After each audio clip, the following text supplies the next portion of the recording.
How's it going, guys? And today I'm going to be doing an operator analysis on Sledge. So starting off with Sledge's primary, he has the choices between the L85A2 assault rifle or the M590A1 shotgun. So first I'm going to start off by talking about Sledge's L85. It is a really good assault rifle overall. It's not the greatest, but it is above average. It does have really average rate of fire and damage, but the one thing I really like about it is that it's super accurate. So getting headshots is no problem. Since it does have an average rate of fire, it's kind of useful at times because you don't run out of ammo as much. Now moving on to Sledge's shotgun. This shotgun is really strong and it has a decent amount of range. The big setback to it though, it is a pump action shotgun and it's not the fastest. So sometimes you might be too late to shoot an enemy for the second time if you miss. Last thing I'm going to mention about this shotgun is that it actually makes pretty big holes in walls. So you can use it to make rotation holes and kill holes. And this is especially good for certain things like bomb where you need to make holes. And when I do play Sledge, I usually pick the L85 because I like using assault rifles. But there are certain maps I do decide to use the shotgun like plane, which is not a bad idea. For the attachments, I pick the compensator usually for the L85 and a holographic sight or ACOG. And for the shotgun, it doesn't really matter. You'll be fine with or without an attachment. Now Sledge's sidearm, he has the SMG11 or the P226 MK25. And for me, Sledge could do a lot more damage with his SMG11 than he could do with his P226 pistol. And the main reason for that is because the SMG is fully automatic and it shoots really fast, so getting headshots is really easy with it. Because it's kind of like the FAMAS, it shoots so fast that it kind of recoils up into a headshot, so that's why a lot of people get headshots with the SMG11.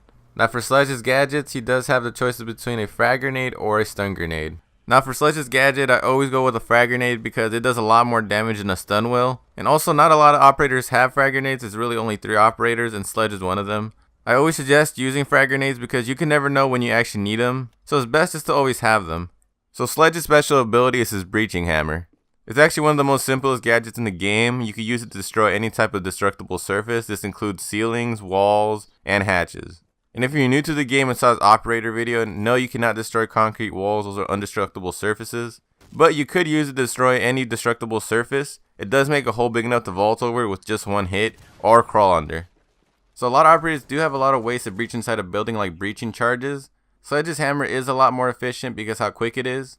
And you can use Sledge's hammers up to 25 times of actual contact. And if you're playing Sledge, you can use it as an advantage. You could easily destroy the whole entire roof of the objective, exposing your enemies. Now going back to the difference between the breaching hammer and the breaching charges, the big advantage that I noticed about Sledge was that his breaching hammer is a lot more quiet.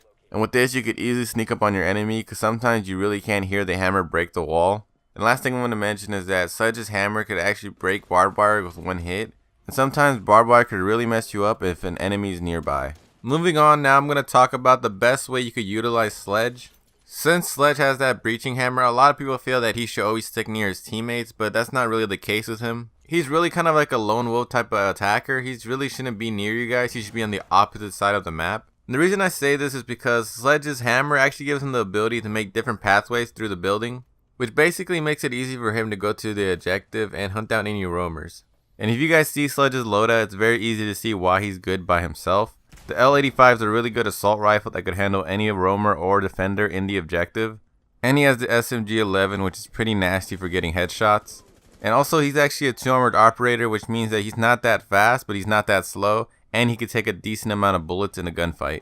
And on top of all this, Sledge actually gets frag grenades, which could be really helpful in some situations. For example, if you're running out of time and you need to get through a lot of barbed wire that's in your way, you could easily chug a grenade and destroy that. And if a team does not have any ADSs around, then most likely they're going to get downed or killed by a frag grenade if you chug it at them. Also, you can chug them through drone holes. This way you could destroy some equipment. And sometimes I even got kills off it, so that works too. Now moving on to this part of the video, usually I would talk about mistakes people make with this operator, but with Sledge you can't really make that mistake because he really has an equipment that's not that important.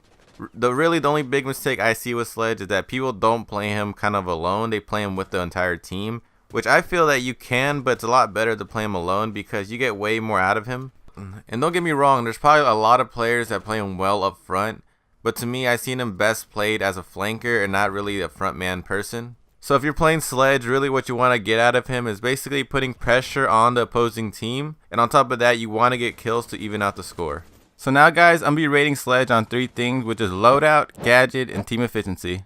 For Sledge's loadout, I'm going to have to give him a 10 out of 10. Looking at Sledge's arsenal, you could easily see why he gets a 10 out of 10 for his loadout. He has a really good primary with the L85, he has really good sidearm with the SMG11, and to top it off, he gets frag grenades, which a lot of operators don't have, and it's probably one of the most useful tools in the game. And luckily, Sledge is one of the 3 operators that actually have frag grenades, and all the equipment Sledge is given makes him really versatile. For example, a lot of people don't run shotguns because they're afraid they might get into a long distance battle and they can't do anything about it. Sledge doesn't really have to worry about that because he has that SMG11, which could be really good in medium to long range if you know how to use it. So this is why overall Sledge gets a 10 out of 10 for his loadout. Now for Sledge's gadget, I'm gonna have to give him a 7 out of 10.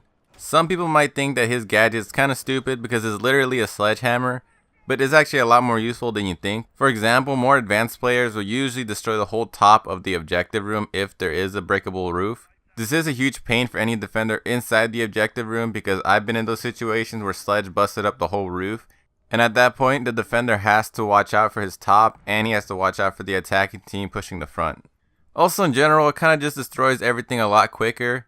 It destroys everything in one hit. That includes castle's barricade, which could be really annoying at times, barbed wire, and destructible walls. And the best thing about the hammer is the fact that you could actually use it 25 times, which is actually a lot. And this is why overall Sledge gets a 7 out of 10 for his gadget. Now for team efficiency, I'm gonna have to give Sledge a 6 out of 10. Sledge is not really a team-based operator. He doesn't really have an exact role in the team. His gadget doesn't really have any use for the team except being an entry fragger, but that's really not that important. But since he does have really good guns and he has that sledgehammer to get around the building, he's really good for hunting down roamers and just killing defenders in general. And if the objective does have a breakable roof, like I said, he's really good at distracting them by breaking the roof. And all this in itself is why Sledge gets a 6 out of 10 for his team efficiency. In rounding up all 3 scores, Sledge gets an 8 out of 10 for his overall score. Well, that's going to be the end of the video. I hope you guys enjoyed watching. If you did, hit that like button. Also, I like getting feedback on my videos, so if you want to leave a comment down below, go ahead. And if you enjoyed this type of content, subscribe to my channel. And once again guys, thanks for watching.